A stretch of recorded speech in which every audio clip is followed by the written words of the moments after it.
السلام علیکم، سرس نیوز کے ساتھ میں ہوں ارسلان کھوکھر اور میں ہوں عروج فاطمہ۔ اے اللہ اپنی رحمت سے ہمارے لیے مشکلات کے حل کا دروازہ کھول دے۔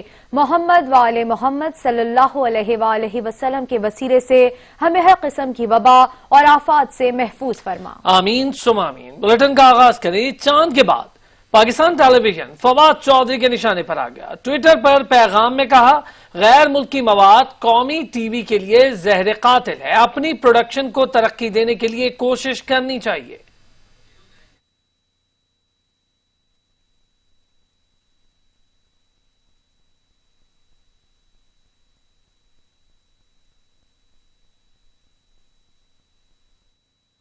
وزیر سائنس اینڈ ٹیکنالوجی کی قومی ٹی وی پر تنقید۔ سینئر فنکاروں نے بھی فواد چودھری کی ہاں میں ہاں ملا دی۔ بولے، غیر ملکی مواد چلانے سے مقامی انڈسٹری کو نقصان ہوگا۔ بات تو یہ ہے کہ بڑی اچھی بات ہے، اگر دیر آئے درست آئے۔ انہوں نے آج حوالے سے بھی اور اپنی ذاتی پروڈکشن کے حوالے سے بھی دیکھیں، اگر پاکستانی پروڈکشن کرتے ہیں، اپنے فنکار کو لیتے ہیں، تو اس میں یہ ہے کہ فنکار آپ کا بزی ہوتا ہے، اس کی ایک پہچان بنتی ہے۔ اور ویسے بھی ڈرامہ ہماری پاکستان کی پہچان ہے۔ آپ کو یاد ہوگا کہ ہمارے جو ڈرامے چلتے تھے اس وقت ہماری شاپس بند ہو جاتی تھی، کاروبار بند ہو جاتے تھے۔ یہ وہی ٹیلی ویژن ہے، وہی فنکار ہیں۔ آج کیوں ان کو نظر انداز کر کے تو آپ دوسرے لوگوں کے ڈرامے جو چلا رہے ہیں؟ یہ تاریخی ڈرامہ دکھا کے ٹھیک ہے، موٹیویشنل ایک بات ہے، لیکن کیا ہمارا نیشنل جو ٹیلی ویژن ہے، کیا اس کے پاس خود اپنی کہانیاں کرنے کے لیے اب کوئی ایسا بندہ نہیں رہا یا کوئی ایسے وسائل نہیں رہے؟ میں فواد چودھری صاحب کی بات کو بالکل سیکنڈ کرتا ہوں، بڑی صحیح بات کہی ہے انہوں نے۔ ٹیلی ویژن پہ پچھلے کتنے برس ہو گئے، کوئی کچھ نہیں ہو رہا۔ میرے ملک کے وہ فنکار، بڑی خوش آئند بات ہے جیسا کہ ابھی بتایا ہے کہ مقامی پروڈکشنز ہونی چاہیے اور لوکل فنکاروں کو اپارچونیٹیز ملنی چاہیے۔ اس سے اچھی بات اور کیا ہے کہ سب سے پہلا حق جو ہے وہ کیا کہتے ہیں، اول خویش بعد درویش، پہلا حق تو اپنوں کا ہی ہوتا ہے۔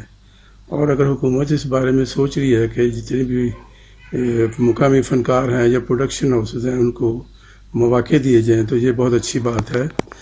میں یہاں فواد چودھری صاحب کے بیان کی تائید کروں گا کہ ہمارے یہاں غیر ملکی ڈرامے نہیں چلنا چاہیے، خاص طور پر پاکستان ٹیلی ویژن پر پی ٹی وی پہ ایک دور تھا کہ بڑی بڑی تاریخی پروڈکشنز ہوتی تھیں، آخری چٹان ٹائپ کے تاریخی ڈرامے ہوتے تھے جس سے ہمارے یہاں کے فنکاروں ٹیکنیشینز کی صلاحیتیں دنیا بھر میں واضح ہوتی تھیں، اور ہمارے اس وقت کے ڈرامے آج بھی غیر ملکی اداروں میں، وہاں کی یونیورسٹیز میں دکھائے اور پڑھائے جاتے ہیں۔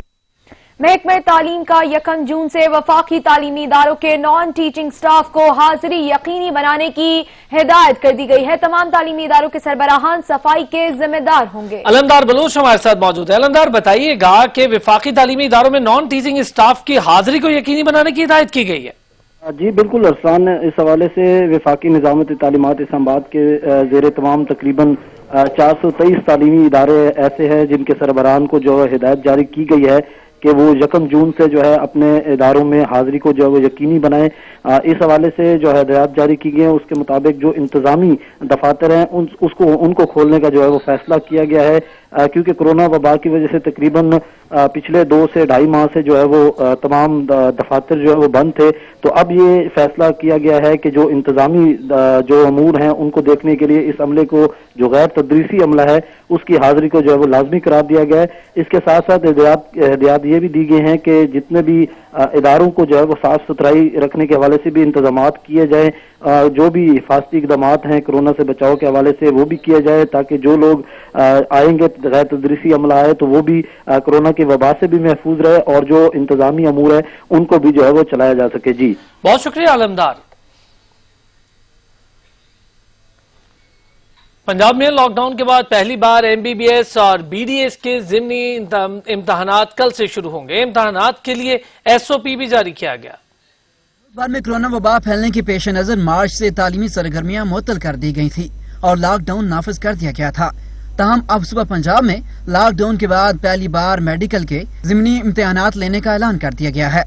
Voice chancellor university of health sciences professor Javed Akram کے مطابق پنجاب میں ایم بی بی ایس اور بی ڈی ایس کے ضمنی امتحانات کی تیاریاں مکمل کر لی گئیں۔